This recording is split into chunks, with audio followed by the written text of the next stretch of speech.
All right, welcome back to another episode. I wanted to thank everybody for leaving me such awesome reviews on iTunes, and so I'm giving another family planner for a review, and this goes to Boy Mom 2851, and it was called Encouraging. She says, I'm so thankful I found this podcast shortly after beginning my homeschool journey. Instead of making me feel like I wasn't doing enough or not doing things the right way, I continue to come back to this podcast because Meg delivers helpful insights in an encouraging and uplifting way. I truly get the feeling she's rooting for us, homeschooling families, and is fighting with us in our corner to stick with it and make it our own.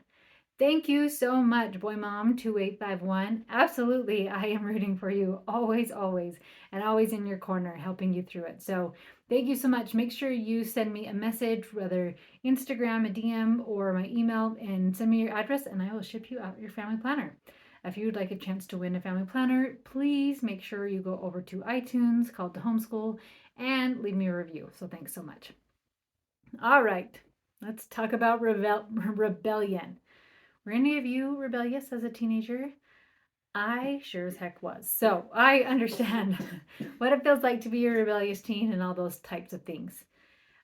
This is actually inspired, this whole episode was inspired because not too long ago, all my kids got super duper sick, and I would let them watch a movie and whatnot. And my one daughter wanted to watch The Hunger Games. And so we watched The Hunger Games, and not the most uplifting story and whatnot, but anyways, we watched it nonetheless. So if you are unfamiliar with Hunger Games, I'm going to give you a quick rundown that I got from IMDb.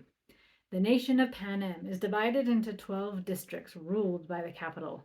As punishment for a failed revolt, each district is forced to select two tributes, one boy and one girl between the ages of 12 and 18, to fight to the death in the annual Hunger Games until there is only one survivor. Like I said, not a super uplifting story. So, anyways, we watched it. And the districts are forced to have two of their children go and fight to the death in the Hunger Games each year. And one year, as they go to District 12, Prim is chosen, and Prim is a young sister, a young girl, and the sister to Katniss Everdeen. And Katniss Everdeen volunteers to go in Prim's place. The nation starts to see Katniss as a figure of hope. Now, the president is worried about this because he said there's only one thing more powerful than fear, and that is hope.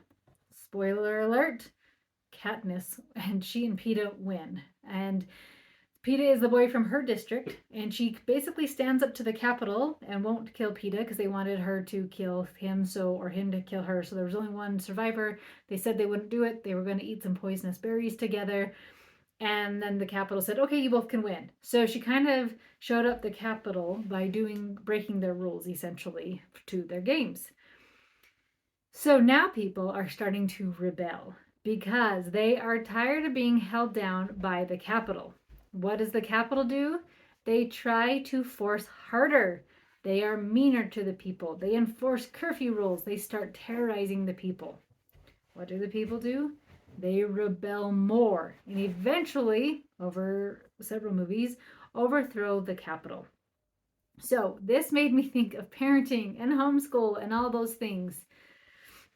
Because do you run your home like the president of Panem, where you want complete control, where you make threats, where you use fear to get your kids to do their chores and to get their schoolwork done? Let me give you a little tip right now. That is going to work when your kids are younger, but eventually, as your kids grow older, you are going to create a complete pushover who is afraid of you and tries to be in charge of your emotions and just kind of has nervous breakdowns all the time, or you're going to create a rebel. Now, what's interesting, that if the president would have just lightened up a bit and allowed the districts more freedom, then there would never have been a rebellion. But instead, he pushed harder. This made me also think of different leaders throughout history. When the U.S. was still under Britain's control, the settlers weren't asking to be an independent nation. They said, if you ever watched Schoolhouse Rock, they said, taxation without representation, that's just not fair, right? So they wanted a representative for their taxes. So they were not asking for all this freedom and for all these things, they were just asking for a representative. What did Britain say? Too bad. and started implementing more taxes and making it more difficult, right? Settlers rebelled, dumped the Boston Tea Party, right? They fought, ended up fighting the whole Revolutionary War until the US became a country and we kicked Britain out. If the British would have just simply worked with the people in the Americas, there wouldn't have been a war and Britain could have kept the land. So, do you do this in your homeschool? Do you try to force your kids to do their school in a certain way, a certain time, look a certain way? Do you try to force your kids to have their room cleaned in a certain way? Are you critical with them and point out what they are doing wrong? Do you threaten them, take away their stuff or privileges if they don't do what you tell them? If you do, you may find yourself with a rebel. Then what happens when someone has a kid who rebels is that the parents say they have no idea how this happened. Side note, just so you know, all children are allowed their agency. You could be amazing, your kid could get into drugs, all those types of things. Yes, I get that. What I'm suggesting is putting the odds in your favor to help them stay connected with you so they don't even have a desire to rebel. So if you have a kid who is rebelling or threatening to rebel or run away or do whatever, I want you to take an honest look at yourself and see if you are being a tyrant or if you are trying to control and force things in your home. And if you are, then why? Why are you doing that?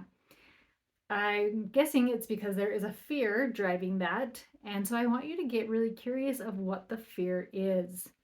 Are you afraid if your kid wears a certain outfit that people will judge you?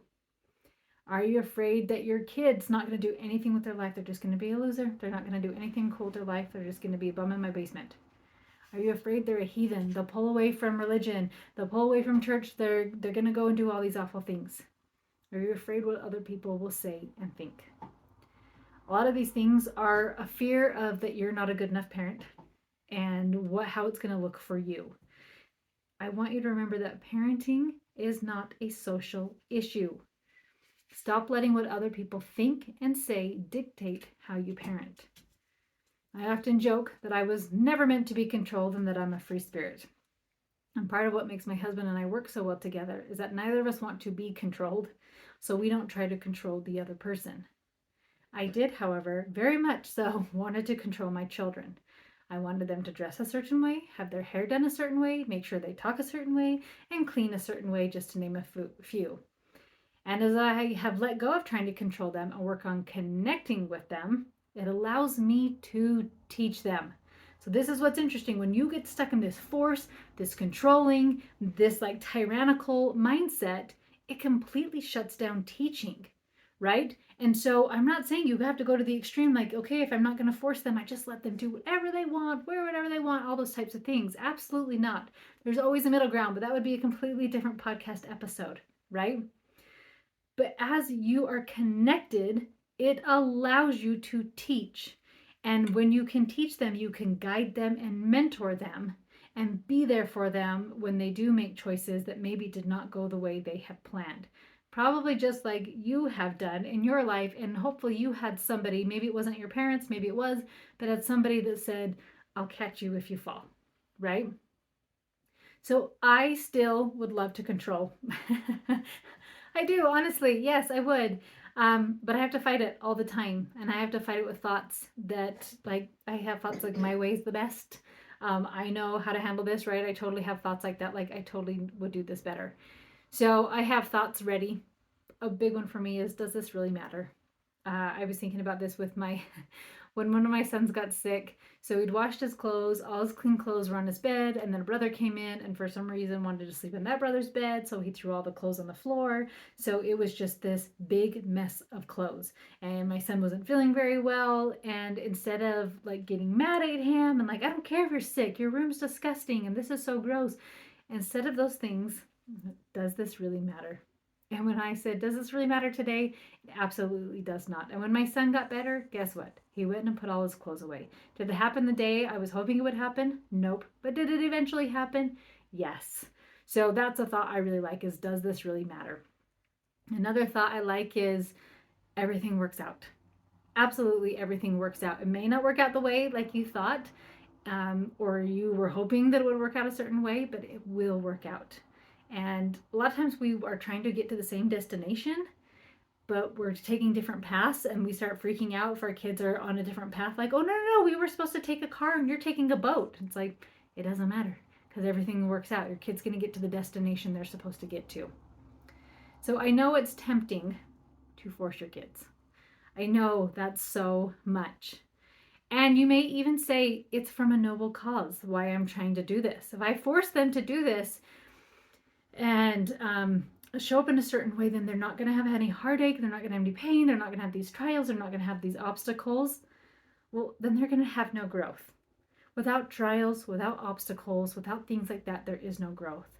If we just went through life with everything going perfectly the way we think it should be happening and all those types of things, we have no growth. If you think about different obstacles and even dumb choices I made, right? Of the growth that came from making those choices. So to think that you are going to save them from heartache, like, it's silly. You can't, unless you keep them locked up in the basement, which actually would just create heartache because then they'd be locked up in a basement, right? So letting go of that thought. Like, heartache is a part of life. It's part of growth, all those things. So I want to challenge you today to look at yourself and see if you are like the president of Pan Am with Hunger Games. I'm not crazy about that movie. I think it was a little all over the place. Not my jam.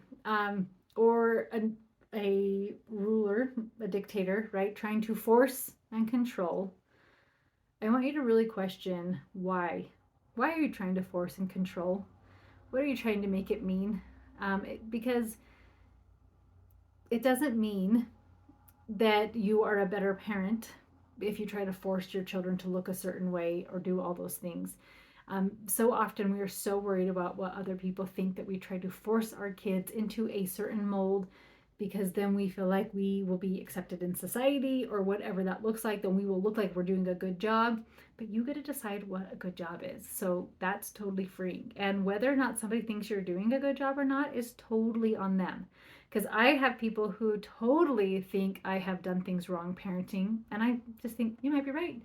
But I don't think so. Because I'm getting the fruits of my labor. And it's funny, I've actually asked my kids why none of them have ever rebelled. I have 3 adult children, 2 teenagers, 2.5 teenagers, and asked them, why have none of you ever rebelled? And they laughed and said, what would we rebel against? Like, one of them said, one time I thought about sneaking out, and then I thought, well, where would I even go and what would I even do? So I decided not to. One of my kids wanted to dye their hair pink. And I said, awesome, like, good luck with that, right? So I doesn't mean I haven't ever wanted to control, and it doesn't mean I haven't ever, right? But try to come back and see, what am I making that mean? And could you do a different story with that? So those are the things I want you to kind of journal today is, let's see, where are my questions? Are you trying to use force and control as a parent? And if yes, get very curious as to why. What is the fear driving that control? Then I want you to have some thoughts ready to help you get out of control, like everything works out. All right, I would love to hear what thoughts you come up with. I love to hear different people's thoughts and interpretations with things. So please come on over to Instagram with the Hippie Mama or send me an email and tell me what some of your thoughts are. Thanks again for the reviews. And if you feel so inclined, I would appreciate another 5-star review on iTunes. And thanks for sharing. All right, friends, talk to you next week.